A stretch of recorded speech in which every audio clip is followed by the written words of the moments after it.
So hello guys, welcome back to my channel अर्थशास्त्र की नगरी। सो गाइज, जैसे कि आपने थंबनेल के अंदर देख ही लिया है, जी हाँ, हम बात करने वाले हैं राष्ट्रीय आय के अगले 10 मोस्ट इम्पॉर्टेंट क्वेश्चन के रिगार्डिंग।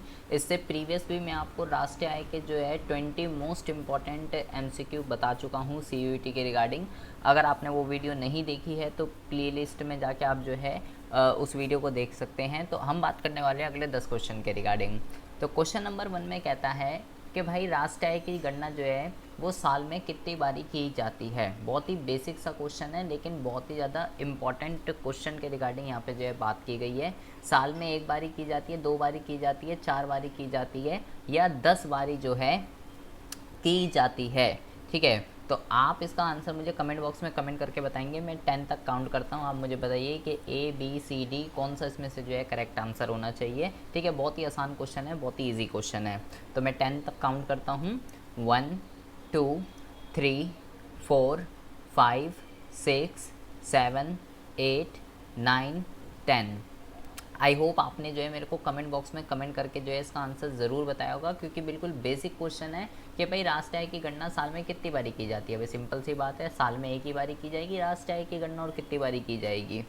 उसके बाद जो है क्वेश्चन नंबर 2 में कहता है कि राष्ट्रीय आय समिति की स्थापना जो है वो कब की गई थी। बहुत ही इंपॉर्टेंट क्वेश्चन है, शायद ही आपने पढ़ा होगा। आपको 2 चीज़ें ध्यान रखनी है कि आप मुझे कमेंट बॉक्स में कमेंट करके ज़रूर बताएंगे कि उस संगठन का नाम जो राष्ट्रीय आय की जो है गणना करता है। राष्ट्रीय आय की गणना कौन सा संगठन करता है, ये आप जो है मुझे ज़रूर बताएंगे। ठीक है, इसके अलावा यहाँ पे पूछा गया है राष्ट्रीय समिति की स्थापना जो है कब की गई है, तो 1950 जो है इसका आंसर है। आप मुझे ज़रूर बताइएगा उस संगठन का नाम जो देश की राष्ट्रीय आय की गणना करता है। उसके बाद कहता है क्वेश्चन नंबर 3 में कि वृद्धावस्था पेंशन छात्रवृत्तियाँ राष्ट्रीय आय में सम्मिलित नहीं की जाती क्योंकि यह अनुत्पादक क्रिया है, मध्यवर्ती सेवाएं हैं, या हस्तांतरण भुगतान है, या इसका कोई मूल्य नहीं है। तो मैं 10 तक काउंट करूँगा। ठीक है, आप मुझे इसका आंसर ज़रूर बताइएगा, क्योंकि बिल्कुल बेसिक क्वेश्चन है। ठीक है जी, 1 2 3 4 5 6 7 8 9 10। आई होप आपने मेरे को कमेंट बॉक्स में कमेंट करके इसका आंसर जो है ज़रूर बताया होगा कि भाई ये राष्ट्रीय आय में आखिर क्यों ऐड नहीं होगा। अबे भाई सिंपल सी बात है, हमने क्लास 12 के अंदर पढ़ा है कि ये सब क्या है, ये सब हस्तांतरण भुगतान है, वन साइडेड के ट्रांजैक्शन है, जिसके बदले में प्राप्तकर्ता को कुछ भी नहीं देना पड़ता है। तो इसका जो आंसर होगा वो हो जाएगा आपका सी, क्योंकि भाई ये हस्तांतरण भुगतान है, इसलिए इनको जो है शामिल नहीं किया जाएगा। उसके बाद हम बात करते हैं क्वेश्चन नंबर 4 की। कह रहा है उत्पादन विधि को जो है इसमें से क्या कहा जाता है। क्वेश्चन नंबर 4, ठीक है, बहुत ही हलवा क्वेश्चन है। ठीक है, उत्पाद विधि का दूसरा नाम आपसे पूछा है, ये भी आप ही मुझे बताएंगे। आज के आंसर मोस्टली आप ही मुझे बताएंगे, क्योंकि बहुत ही इजी क्वेश्चन है। तो उत्पाद विधि का और नाम क्या है, मैं 10 तक काउंट करता हूँ। 1 2 3 4 5 6 7 8 9 10। आई होप आपने मेरे को कमेंट बॉक्स में कमेंट करके 4th का आंसर जो है ज़रूर बताया होगा कि उत्पाद विधि का दूसरा नाम क्या है। उत्पाद विधि का दूसरा नाम जो है मूल्य वृद्धि विधि होता है। ठीक है, तो ये आप ध्यान रखिएगा। उसके बाद हम बात करते हैं क्वेश्चन नंबर 5 की। क्वेश्चन नंबर 5 में कहता है कि राष्ट्रीय संपत्ति अंग नहीं है। मतलब इसमें यहाँ पे 4 पॉइंट आपको दे रखे हैं, तो उसमें आपसे पूछा गया है कि राष्ट्रीय की संपत्ति इसमें से कौन सी ऐसी चीज़ है जो राष्ट्रीय की संपत्ति का एसिड का पार्ट नहीं है। स्थिर पूंजी मतलब कि डेप्रिसिएशन, मानव शक्ति, ह्यूमन पावर, उपकरण, रिसोर्सेज वगैरह, या नेचुरल रिसोर्सेज। तो सिंपल सी बात है, मानव शक्ति, उपकरण, प्राकृतिक संसाधन, ये जो सारी चीज़ें हैं ये तो भाई एसिड होता है, लेकिन डेप्रिसिएशन कोई संपत्ति नहीं है। ठीक है, तो 5th का जो आ जाएगा ये हो जाएगा आपका स्थिर पूंजी। उसके बाद हम बात करते हैं क्वेश्चन नंबर 6 की। क्वेश्चन नंबर 6 के अंदर ये कहता है कि स्थायी पूंजी के उपभोग को क्या कहते हैं। ये बहुत ही इंपॉर्टेंट है, डेप्रिसिएशन के ऊपर एग्जाम में क्वेश्चन आना ही आना है, और बहुत बारी मैं इसका आंसर आपको बता चुका हूँ कि भाई डेप्रिसिएशन का नाम जो है ये है, डेप्रिसिएशन को जो है इस नाम से और जानते हैं। तो मैं जो है 10 तक काउंट करता हूँ, आप मुझे कमेंट बॉक्स में इसका आंसर ज़रूर बताएंगे कि 6th का आंसर जो है भाई ये है। 1 2 3 4 5 6 7 8 9 10। आई होप आपने मेरे को कमेंट बॉक्स में कमेंट करके सिक्स्थ का आंसर जो है ज़रूर बताया होगा। इसके एक्चुअली 4 से 5 नाम हैं इसके, ठीक है। इसी को ही घिसावट, इसी को ही मूल्यह्रास, इसी को ही स्थिर पूंजी का उपभोग, इसी को ही अचल पूंजी का उपभोग, कई सारे इसके नाम हैं। तो ऑप्शन में आपको कुछ भी दे सकता है, ठीक है। तो आपको ध्यान रखना है, अभी तो फिलहाल मूल्यह्रास लिखा हुआ है यहाँ पे, ठीक है। स्थिर पूंजी का उपभोग, अचल पूंजी का उपभोग, घिसावट, ये भी इसी के ही नाम हैं। उसके बाद कहता है उत्पाद के मूल्य की गणना करते समय कौन सा मूल्य जो है लिया जाता है। ये बहुत ही अच्छा क्वेश्चन है, बहुत ही इम्पोर्टेंट क्वेश्चन है ये, ठीक है। जब हम उत्पाद विधि के अंदर जीवीएट एमपी को फाइंड आउट करते हैं, तो भाई वहाँ पे हम क्या करते हैं, जीवीएट एमपी को फाइंड आउट करते समय उत्पाद का मूल्य माइनस मध्यवर्ती उपभोग, ये ऐसे कैलकुलेट करते थे। तो कह रहे हैं जो उत्पाद का मूल्य लेते हो, जो बिक्री और स्टॉक में परिवर्तन का जो सम होता है, उसमें आप कौन सी वैल्यू को लेते हो, प्राथमिक अवस्था को, मध्यवर्ती उपभोग को, अंतिम वस्तुओं को, या इसमें से किसी का भी मूल्य नहीं, कौन सी वस्तुओं के मूल्य का आप इसके अंदर जोड़ते हो। तो भाई इसका आंसर आप मुझे कमेंट बॉक्स में कमेंट करके बताएंगे। मैं 10 तक काउंट करता हूँ, 1 2 3 4 5 6 7 8 9 10।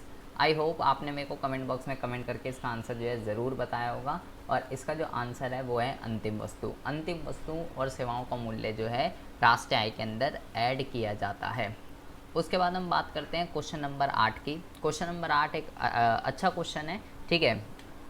क्वेश्चन नंबर 8 अच्छा क्वेश्चन है, बट आपने शायद ही इसको पढ़ा होगा।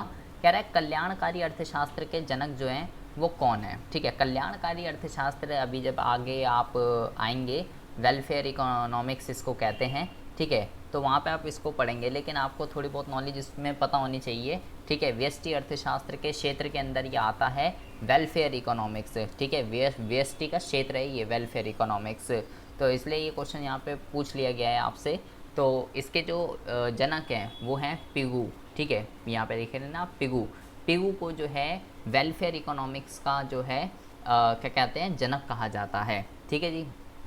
इसके अलावा क्वेश्चन नंबर 9 में कहता है कि स्टॉक को, इसमें से किस चीज़ को स्टॉक में शामिल जो है किया जाएगा। तो ये तो बहुत ही इंपॉर्टेंट क्वेश्चन है। स्टॉक और फ्लो के ऊपर CUET के अंदर एग्जाम में क्वेश्चन आना ही आना है। तो आप मुझे जो है इसका कमेंट बॉक्स में कमेंट करके बताइए। देखो स्टॉक क्या होता है, हर वो चीज़ स्टॉक होती है जिसे समय के एक निश्चित बिंदु पे मापा जाता है, ठीक है।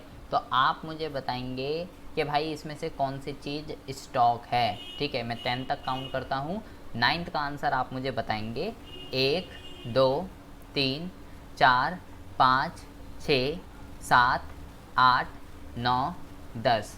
आई होप आपने मेरे को कमेंट बॉक्स में कमेंट करके जो है इसका आंसर ज़रूर बताया होगा। और ये बहुत अच्छा क्वेश्चन है, इस टाइप के क्वेश्चन स्टॉक और फ्लो के एग्ज़ाम में आने ही आने हैं, ठीक है।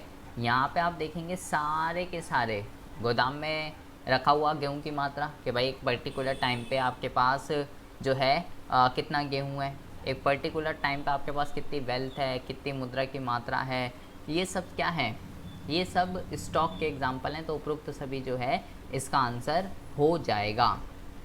उसके बाद ये कहता है कि परिवार फर्मों को कौन सी सेवाएं जो हैं प्रदान करते हैं। परिवार जो है भाई, परिवार फर्मों को, मतलब कि ये क्वेश्चन आपसे ये पूछ रहा है कि भाई हमने आय के चक्रीय प्रवाह के अंदर हमने ये पढ़ा है कि 4 तरीके के क्षेत्र होते हैं, ठीक है। उपभोक्ता क्षेत्र, जिसको परिवार क्षेत्र भी कह सकते हो, गृहस्थ क्षेत्र भी कह सकते हो।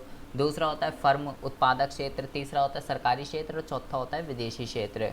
तो परिवार क्षेत्र उत्पादक क्षेत्र को क्या करता है, कारक सेवाएं देता है, ठीक है। तो उन कारक सेवाओं के अंदर किन किन चीज़ों को शामिल किया जाता है, कारक सेवाओं के अंदर क्या क्या चीज़ें आती हैं। तो भाई कारक सेवाओं के अंदर भूमि, श्रम, पूंजी, उद्यम, ये सारी चीज़ें आती हैं जिसकी मदद से उत्पादक क्या करता है, जिसकी मदद से उत्पादक जो है उत्पादन करता है। तो इसका जो करेक्ट आंसर है आपका वो क्या हो जाएगा, वो है उपरोक्त सभी। क्योंकि भाई भूमि, श्रम, पूंजी, उद्यम, ये सारी की सारी चीज़ें जो हैं उत्पादक क्या करता है, उत्पादक क्या करता है, परिवार क्षेत्र से उधार पे लेता है और उसकी मदद से क्या करता है, और उसकी मदद से जो है प्रोडक्शन कर पाता है, ठीक है जी। तो भाई इस तरीके से आप क्या कर सकते हो, इस तरीके से इन 10 क्वेश्चनों को प्रिपेयर कर सकते हो। बहुत ही ज़्यादा अच्छे क्वेश्चन यहाँ पे जो है आपसे पूछे गए हैं, ठीक है जी। तो इन 10 क्वेश्चनों को प्रिपेयर कीजिए। नेक्स्ट वीडियो में हम जो है अगले क्वेश्चंस के रिगार्डिंग बात करेंगे। वीडियो को अगर आपने लाइक नहीं किया है तो लाइक करके ज़्यादा से ज़्यादा इसे अपने फ्रेंड सर्कल में शेयर जरूर कीजिएगा जो CUET की जो है प्रिपरेशन कर रहे हैं। ठीक है जी। तो कमेंट बॉक्स में कमेंट करके अपना एक्सपीरियंस और सभी क्वेश्चन के आंसर जो मैंने पूछे हैं उसका आंसर मुझे जो है ज़रूर बताइएगा। तो मिलते हैं आपसे नेक्स्ट वीडियो में ऐसे इंटरेस्टिंग टॉपिक के साथ। तब तक के लिए have a good day, bye bye, take care.